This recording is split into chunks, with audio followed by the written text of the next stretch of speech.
Yeah, Bob, you said that this is going to be a sustainable contract. Where's the money going to come from?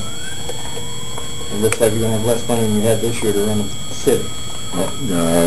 I'm not sure we'll have less. We may be fairly level, but we're going to be a leaner city. I mean, we're going to be leaner. That's where we're going to have to make efficiencies. You know, I might want to add, when we started this fiscal year, people were saying, and I think, you know, at least look at the transparency here. We didn't budget for overtime, full overtime, for almost 10 years. And, you know, we still had a structural deficit. We just didn't call it that. So I, too, want to congratulate Tony for what he's done. He's done a very professional job. And I think many people thought we were going to have to, where was the money going to come for police overtime and filling the vacancies that we had? Because, you know, what was going on was we would fund the overtime out of vacancies that were as much as 95 position vacancies. So, you know, we're trying to be as transparent as possible. We're putting the budget, the city manager's office is putting the budget together for 09. These requirements will be included in that. It will go to the city council, go to me first, and go to the city council. I'm committed to doing this within existing revenues. And I think it can be done. He thinks it can be done. The staff thinks it can be done. And I think it will make us focus on the core responsibilities of the city.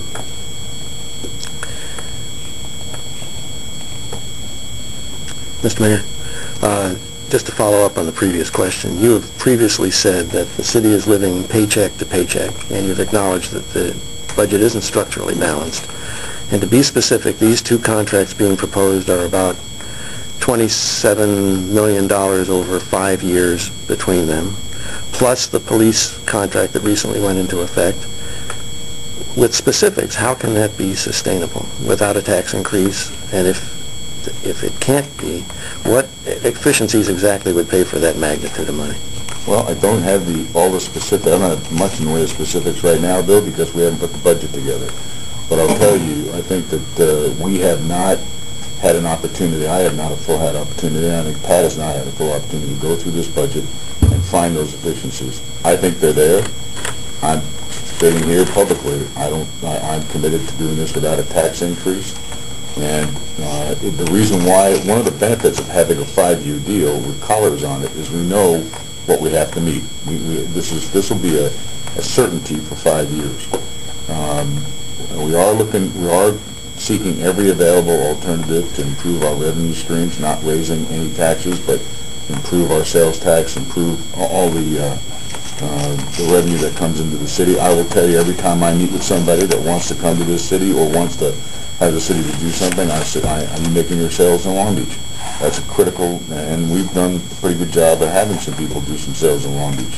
And there's some more coming. But is it going to fill all this gap? No. We're going to have fewer employees. But for me, I've got to look forward. This city is a modern city. How do you attract the talent we're going to need for the next 10 or 20 years? How do you pay people competitive salaries and do the job that people want in this city? I don't know any other way to do this. I'm confident, the city manager is confident, and the staff's confident that we can do this within existing revenues. To follow up on the term of the contract, why wouldn't it be more prudent from the city's perspective to do this for a year and see if revenue increased, if the efficiencies were there, instead of indenturing the taxpayers for half a decade? To me, that just absolutely eviscerates the whole idea of trying to move to median. We can't do it in 1 year. We can't make much of a dent in 1 year. And I think a 5-year deal that gives us a fairly level, reasonable glide path up to that level makes a lot of sense. One last question. Why not on the machinist contract, the beneficiaries of the 2002 pension spike, without tampering with the prior pensions, why not givebacks so that there would be something for taxpayers in this? Because that was already included in total compensation. You can play that game, Bill. You could say, all right, we're going to have employees pick up another 2%, which would move them up from 10% of their pension contribution to 20%. You could do that, and you'd increase their wages. I mean, whatever happens to one side is going to happen to the other. One of the principles that you use, if you're going to be fair about it, and you're going to be objective about it, you take total compensation, you take wages and other benefits, and you include them all in. That's what we're doing. to the extent that we said, well, we want you to pick up a greater share of your pension, then what would happen is on total compensation, some other part of the equation would be out of whack. So what you'd have to do is to say, we're going to have you pick up a greater share of your pensions, but we're going to have to also increase now your wages to a greater degree. Otherwise, it doesn't come out to zero. Legally, is it true, though, that once this negotiating period is over, if this contract is signed off on, you're basically freezing in what was agreed to before? This is a window of opportunity when the city could have, say, gone to a different type of pension system, like they're doing private industry with a different type of contribution plan. If you want to go to a defined contribution plan instead of a defined benefit plan, yes. I don't know the legal ramifications of that for public employees. We had PERS contracts. I don't know what it would mean to that. But we're not. The intention here is not locking in. That was done in 2002. Here are the things I can deal with. Going forward, I can deal with, as you said, we can ask employees to pick up a greater share of their pensions. But it's already factored into total compensation, and we could, we already have, as was mentioned, 7% we pay 7%. Many cities pay 9%. We deal with is it firefighters that do that. We already have a share of that. We can increase that. To the extent you increase that, you have to increase something else. The only other way to affect pensions would be to go back, and we can only do it for new employees, which is what we're trying to do here. We're trying to limit the contingent liabilities of future councils in the city by changing the pensions of employees that come into the system. So to the emails I get that say they can't do this, the city's broke, they're nuts. No, I mean, look, the city is living on. The city's going to live within its revenues. We're not broke. When we're making payroll, we're investing in stuff. But there are two things the city, I think, really needs to move forward on. It needs to stop all this drama about what happened 6, 8, 10 years ago. If you could change it, great. I can only deal with what I have in front of me. I'm trying, and the city manager is trying to do as much as we can to change that.